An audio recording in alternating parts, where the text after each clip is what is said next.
अगर इसमें बात करेंगे तो 20.2 मिलियन पीपल्स फुल टाइम, यानी 128 में से 20 मिलियन लोग जो कि इस बिजनेस को फुल टाइम करते हैं, 54.2 मिलियन पार्ट टाइम इस बिजनेस को करते हैं। देखिए, बुरा मत मानिएगा, मैं हर बार अपनी स्पीच में बोलता हूँ, मेरे दोस्त लोग मुझे बोलते हैं कि तू ऐसा मत बोला कर, लेकिन डेफिनेटली महिलाओं में ज़्यादा ताकत होती है पुरुष से आगे बढ़ने की, ये फैक्ट है। 100% महिलाओं में ज़्यादा ताकत होती है आदमी से आगे बढ़ने की।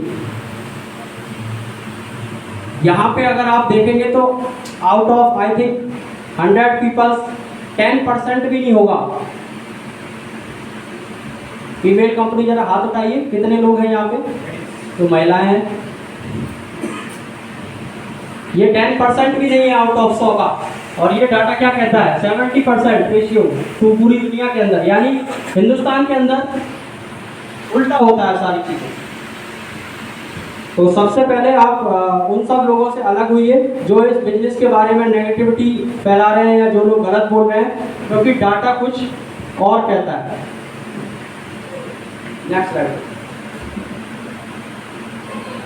चलिए, नेटवर्क मार्केटिंग में सफल होने के लिए क्या करना होता है, मैं कुछ जवाब चाहता हूँ 8, 10 लोग 15 लोगों से। नेटवर्क मार्केटिंग में सफल होने के लिए क्या करना होता है, आप मुझे बताइए। कुछ बताइए सर, क्या क्या करना होता है नेटवर्क मार्केटिंग में सफल होने के लिए, बताइए। सीखना पड़ेगा और टीम बनाना पड़ेगा और कोई नेटवर्कर बनना पड़ेगा और कोई प्रोडक्ट बेचना पड़ेगा। और सर क्या करना पड़ता है, बोलिए। नेटवर्क मार्केटिंग में सफल होने के लिए कठिन मेहनत करना पड़ेगा। बहुत सारे जवाब आपने दिए नेटवर्क मार्केटिंग में। अब आप जानना चाहेंगे नेटवर्क मार्केटिंग में सफल होने के लिए क्या करना होता है। Next slide.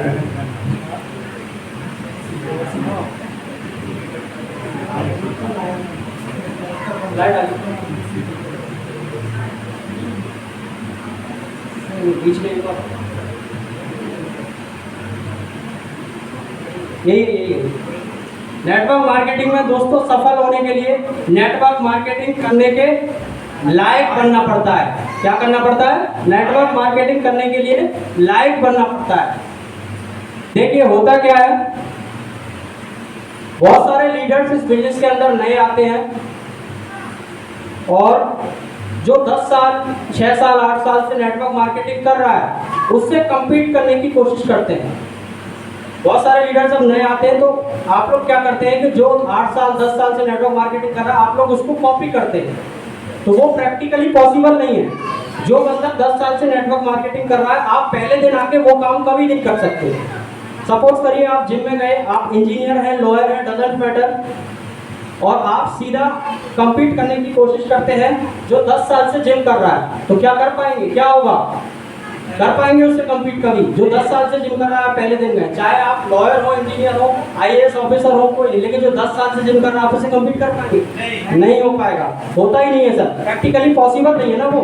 क्योंकि जो काम 10 साल से, लेकिन इस बिजनेस के अंदर क्या होता है, लोग नए नए आते हैं, नए इस बिजनेस को बिल्ड करना चाहते हैं और गलतियां करते हैं। लेकिन मैं हर बार अपनी स्पीच में बोलता हूँ, नेटवर्क मार्केटिंग प्रोफेशनल लोगों का बिजनेस है, 100% प्रोफेशनल लोगों का बिजनेस है। दुख ये है कि इसमें 90% लोग अनप्रोफेशनल लोग आते हैं, गलतियां करते हैं, फेल होते हैं और आखिरी में नेटवर्क मार्केटिंग को भला बुरा बोलते हैं। तो प्रॉब्लम ये है कि नेटवर्क मार्केटिंग करने के लिए आपको नेटवर्क मार्केटिंग करने के लायक बनना पड़ता है। आप अपने तरीके से इस बिजनेस को बिल्ड करिए। जो 10 साल 8 साल से नेटवर्क मार्केटिंग कर रहा है उसको compete करने की अगर आप कोशिश करेंगे तो वो वहाँ पे फिर गड़बड़ हो सकती है, वो काम नहीं हो पाएगा।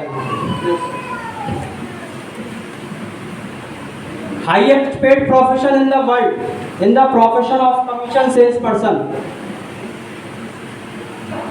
ये दुनिया का एकमात्र ऐसा बिजनेस है जिसमें सबसे ज़्यादा पैसे आते हैं। इतने, अगर आप इस काम को प्रोफेशनली तरीके से करेंगे तो ये धंधा बहुत पैसे देता है, इतना कि आप सोच भी नहीं सकते। सेल्समैन आप सभी ने सुना हुआ है, आप सभी सेल्समैन हैं डेफिनेटली। सेल्समैनशिप भी अपना एक प्रोफेशन है। इसको भी सीखने की जरूरत है। देखिए दो तरीके का होता है, एक होता है कमीशन सेल्समैन, एक होता है सैलरीड सेल्समैन। कमीशन सेल्समैन को ये बात अच्छे से पता होती है, दोनों में डिफरेंस है। कमीशन सेल्समैन को ये बात अच्छे से पता होती है कि अगर मैं काम नहीं करूंगा तो मेरा पे आउट नहीं आएगा। मैं अपनी किस्मत को अपने हाथों से लिख सकता हूँ, जितना पैसा चाहे उतना पैसा कमा सकता हूँ। अगर मैं एक भी काम नहीं करूंगा तो मेरा पे आउट नहीं आएगा। लेकिन सैलरीड सेल्स पर्सन का ऐसा नहीं है। सैलरीड सेल्स पर्सन को क्या रहता है कि धंधा आए ना आए अपने को पैसा आना चाहिए। नौकरी में यही होता है ना, बिजनेस चले ना चले मेरी सैलरी आ जानी चाहिए। तो you have to be become a commission sales person, not a salaried sales person. अगर आप 100% प्रोफेशनली तरीके से इस बिजनेस को बिल्ड करना चाहते हैं तो डेफिनेटली आपको कमीशन सेल्स पर्सन बनना है, not a salaried sales person. It is a learn profession, every person needs specialization. जिस तरीके से हर किसी का अपना एक अलग प्रोफेशन होता है, सेल्समैनशिप भी अपना एक अलग प्रोफेशन है, इसको भी सीखने की जरूरत है। अब मानिए एक architect can not do brain surgery, एक डॉक्टर बिल्डिंग नहीं बना सकता, एक आर्किटेक्ट सर्जरी नहीं कर सकता। उसी तरीके से सेल्समैनशिप भी अपना सीखने का। मैं बहुत सारे लोगों से मिलता हूँ, बोलते हैं कि पूछता हूँ कि सर बिजनेस कर लेंगे, सेल्स कर लेंगे, कि हाँ कर लेंगे। कैसे? हमने सेल्स किया हुआ है ना। ऐसे नहीं होता है सर, पहले सीखना पड़ता है हर प्रोफेशन को। अब मान लीजिए आपके पास लाइसेंस है गाड़ी चलाने का और मैं आपको ट्रक दे दूं तो चला पाएंगे क्या? नहीं। लाइसेंस किसी और चीज का है, उससे 2 व्हीलर चल सकता है, 4 व्हीलर चल सकता है, लेकिन ट्रक जेसीबी थोड़ी चला लेंगे उससे। तो इसी तरीके से हर चीज का अपना एक स्पेशलाइजेशन होता है। It is a learn profession. अगर आप इसको सीखने के लिए तैयार हैं तो हाथ खड़े करिए। सेल्स क्या है, धीरे धीरे मुद्दे पे आ रहे हैं हम लोग। Next, what is selling? Who are selling? Who are selling? कौन सेल कर रहा है? मेरे हिसाब से इस दुनिया में सभी सेल कर रहे हैं। A doctor is selling, a chartered accountant is selling, a architect is selling. क्या सेल कर रहे हैं? अपना टाइम, अपना नॉलेज, अपना स्किल, अपना एफर्ट सब सेल कर रहे हैं। और हर किसी का अपना एक अलग प्राइस टैग है। जो जिस लेवल पे सेल कर रहा है उस हिसाब से पैसा मांग रहा है। Next, what is selling? Next, selling is nothing but transfer of enthusiasm from the seller to the buyer. बहुत ध्यान से सुनिएगा, अगले 2 मिनट में जो बताने वाला हूं। सेलिंग क्या है? सेलिंग इज नथिंग, हाईलाइट किया है वो वर्ड जो आपके लिए इंपोर्टेंट है। Selling is nothing but transfer of enthusiasm from the seller to the buyer. यानी इस बिजनेस को लेके आप कितने एंथुसियास्टिक हैं, कितने ऊर्जावान हैं, कितने उत्सुक हैं। वो ऊर्जा, वो उत्सुकता अगर आप सामने वाले को ट्रांसफर कर सकें तो आपकी सेल मैच्योर हो जाती है। सुभाष चंद्र बोस का एक बहुत फेमस डायलॉग है, कौन बताएगा? सुभाष चंद्र बोस का एक बहुत फेमस डायलॉग है, तुम मुझे खून दो मैं तुम्हें आजादी दूंगा। अब मान लीजिए, आप ध्यान से सुनिएगा 2 मिनट में। सुभाष जी स्पीच दे रहे हैं, 500 800 लोग, 1000 लोग सामने खड़े हुए हैं और सुभाष जी क्या बोल रहे हैं कि ऐसा है, ऐसा करो तुम लोग मुझे वो दो, वो क्या होता है लाल रंग का, हाँ तुम्हारी नगों में भी है वो क्या दो, तुम मुझे खून दो तुम मुझे, और मैं तुम्हें वो दिलाऊंगा, क्या दिलाऊंगा, जिसको बोलते हैं आजादी। तो देता कोई नहीं।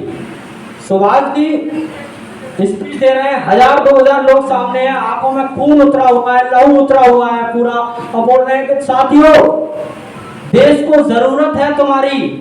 तो जो सारा मोटिवेशन था, जो रोंगटे खड़े हुए थे, लोगों ने नसें काट दी, बोला बम बांध दो, आग लगा दो, लेकिन आजादी चाहिए, एक्साइटमेंट, मोटिवेशन। तो वही मोटिवेशन, वही उत्सुकता अगर आप सामने वाले को ट्रांसफर कर सकते हैं तो आप सेल मैच्योर कर सकते हैं, आप सेल्समैनशिप में आगे बढ़ सकते हैं डेफिनेटली।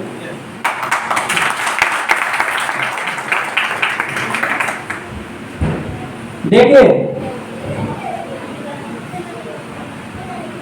हर बिजनेस का पॉजिटिव फैक्ट होता है, नेगेटिव फैक्ट भी होता है, पॉजिटिविटी भी होती है, नेगेटिविटी भी होती है, दोनों साइड होती हैं।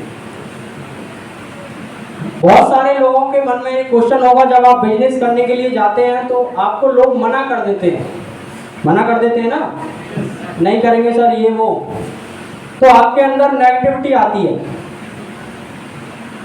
तो एक लॉ होता है, जिस दिन तुमको ये लॉ पता चला उस दिन आप लोग नेटवर्क मार्केटिंग को लेकर नेगेटिव कभी नहीं होते। यानी नेगेटिव मार्केटिंग को लेकर, नेटवर्क मार्केटिंग को लेकर आप कभी भी नेगेटिव नहीं होंगे जिस दिन आपको ये लॉ पता चला। देखिए, हर चीज का अपना एक नियम होता है।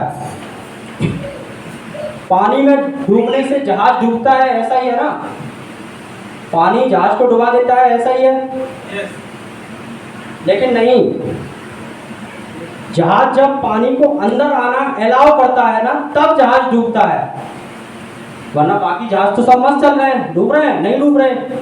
तो जहाज जब पानी को अंदर आना अलाउ करेगा तब जहाज डूबता है। तुम लोग अगर नेगेटिविटी को अलाउ नहीं करोगे अपने अंदर तो तुम लोग नहीं डूब सकते बिल्कुल। इसी तरीके से हर चीज का एक नियम होता है। देखिए, ये माइक है, मैं इसको ऊपर उछालूंगा नीचे आएगा, लॉ ऑफ ग्रेविटी है। लाइट चालू बंद plus minus, law of electricity है। आप लोगों ने मर्डर कर दिया, आपको फांसी हो गई, लॉ है। हर तरीके से हर चीज का, सूरज वहां से उगता है इधर डूब जाता है, लॉ है। हर चीज का अपना एक लॉ है। इसी तरीके से नेटवर्क मार्केटिंग के अंदर भी एक लॉ है। लॉ क्या है? The law of average in sales. Law of average in sales ये कहता है, if you show the plan to 10 peoples you will get 1। If you show the plan to if you show your product, your plan to 10 people you will get only 1। ये बात जिन leaders ने 8-10 साल network marketing हो गया है, उनको experience, उनको पहले दिन ये बात अच्छे से समझ आ गई होगी कि 10 पे जाएगा तो 1 कन्वर्ट होगा। अगर तुम 8 पे गए और 1 भी कन्वर्ट नहीं हुआ तो सही हो रहा है तुम्हारे साथ, ऐसा ही होता है। सो लॉ ऑफ एवरेज क्या कहता है? If you show the plan to 10 peoples you will get 1। Repeat करिए मेरे साथ, if you show the plan to 10 peoples you will get 1। If you show the plan to 10 peoples you will get 1। If you show the plan to 10 peoples you will get 2, because you are getting better week by week, day by day, month by month, year by year आप better होते जाते हैं ना। अब आज से just 2-3 साल पहले मैं था, स्टेज पे आने में डर लगता था, अब आज आप लोगों के सामने बोल रहा हूं तो बेटर हुआ ना। इसी तरीके से आप लोग भी बेटर होते जाते हैं, यू आर गेटिंग बेटर। तो law of average will be change according to time, because you are getting better day by day, week by week, month by month. तो चिल्लाने का या नेगेटिव होने की जरूरत नहीं है कि ये तो 10 को दिखाता है और 9 जोड़ लेता है, मैं 10 को दिखा रहा हूं तो मेरा 1 ही जुड़ रहा है। नहीं, वो भी 10 को दिखाता था तो उसका भी 1 ही जुड़ता था, लेकिन उसने 5 साल अपने आप को ऐसा घिसा है ना नेगेटिव मार्केटिंग, नेटवर्क मार्केटिंग के अंदर, तो तब उसका 10 में से 9 जुड़ रहा है। तुम 5 साल घिसो, 5 साल टाइम दो, 3 साल टाइम दो, तो हो सकता है तुम्हारे 20 भी जुड़ जाए। पूछो कैसे? जो लोग जिनको आप दिखा रहे हैं वो तो जुड़ ही रहे हैं, जो आपको दिखाते हुए देख रहे हैं वो भी जुड़ रहे हैं आपके साथ में। अब यहाँ पे बहुत सारे लीडर्स ऐसे बैठे हैं जिनके कुछ फीट के दायरे में कोई भी आ जाता है, उनको दिखाने की जरूरत नहीं पड़ती, वो अपने आप ही बोलता है मुझे जोड़ लो, मुझे जोड़ लो, मुझे जोड़ लो। होता है कि नहीं होता आप लोगों के साथ ऐसा? तो वो इमेज बनती है, वो अचीवमेंट है उसके, वो इमेज है नेटवर्क मार्केटिंग के अंदर, वो एक्सपीरियंस है, वो काम है, वो रिलेशनशिप बिल्डिंग है। वही चीज काम आती है कि आपके 3 से 4 फीट के दायरे में कोई भी आ रहा है तो यहाँ पे वो जुड़ना। सचिन तेंदुलकर को सारे लोग जानते हैं यहाँ पे, तो कोई मुझे बताइए सचिन तेंदुलकर की ओडीआई में सेंचुरी कितनी है? वनडे में सेंचुरी, वनडे में 49, टेस्ट में 51, वनडे में 49, करीब करीब उनकी अगर इनिंग्स की बात करें, ओडीआई इनिंग्स की, तो 350 पौने 400 इनिंग है सचिन तेंदुलकर की ओडीआई में। यानी अगर 50 में 8 शतक मान के चले सेंचुरी, तो बाकी 300 मैचों में एक भी शतक नहीं है, बाकी 300 ओडीआई इनिंग्स में एक भी सेंचुरी नहीं है। अर्धशतक कितने हैं सचिन तेंदुलकर के? 60, 70, 80। यानी बाकी के 200 मैचों में अर्धशतक भी नहीं है, हाफ सेंचुरी भी नहीं है। अच्छा, 20 रन से ऊपर कितनी बार गए हैं तेंदुलकर? 20 बार, 80 बार मान लीजिए, चलिए 80 बार, 100 बार। यानी बाकी के 100 मैचों में 20 से ऊपर भी नहीं मारा है अपना बंदा। और 70 से 80 बार तो ऐसा हुआ है कि 0 पे आउट होके आ गया है बिना कुछ रन बनाए। अब सिर्फ मैं इतना बताना चाह रहा हूं कि आप लोगों को तेंदुलकर का याद क्या है? उसकी 100 सेंचुरी याद है या वो कितनी बार 0 पे आउट हुआ ये याद है? बस यही बताना चाह रहा हूँ। एक टाइम आने के बाद कितने लोगों ने आपको इस बिजनेस के अंदर मना किया है, कोई ध्यान नहीं रखेगा, आपको खुद को नहीं पता होगा, बस लोगों को आपकी मर्सिडीज आती हुई दिखेगी।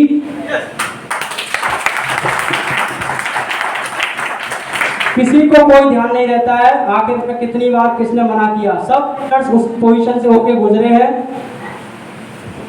तो लॉ ऑफ एवरेज ये बोलता है, लेकिन initially 3 month, initially 6 month, law of average value 10:1 because you are getting better day by day, week by week. Next slide करिए। रिलेशनशिप बिल्डिंग, इस पोर्शन को सभी लोग बहुत ध्यान से समझेंगे, सुनेंगे, बहुत इंपॉर्टेंट पार्ट है ये। किसी भी बिजनेस को करने के लिए बहुत इंपॉर्टेंट पार्ट है रिलेशनशिप बिल्डिंग। नेटवर्क मार्केटिंग में खास तौर में अगर देखा जाए तो रिलेशनशिप पे ही चलता है। Relationship are more important than product, relationship are more important than opportunity, relationship are more important than compensation plan, relationship are more important than skills. साथियों, पूरी दुनिया के अंदर नेटवर्क मार्केटिंग को करने के लिए अगर कोई चीज लगती है तो वो है रिलेशनशिप। क्या है? रिलेशनशिप। अगर आप रिएचआर में सक्सेसफुल होना चाहते हैं, नेटवर्क मार्केटिंग में सक्सेसफुल होना चाहते हैं, तो आपको रिलेशनशिप बिल्डिंग करने का हुनर आना चाहिए। बिना रिलेशनशिप बिल्डिंग के हुनर के आप दुनिया में बड़े लीडर नहीं बन सकते। आप दुनिया में क्या बड़े नेता बन ही नहीं सकते अगर आपका रिलेशनशिप बिल्डिंग नहीं आता है। दोस्तों, प्रोडक्ट से ज्यादा वैल्यू होती है रिलेशनशिप की। फिलहाल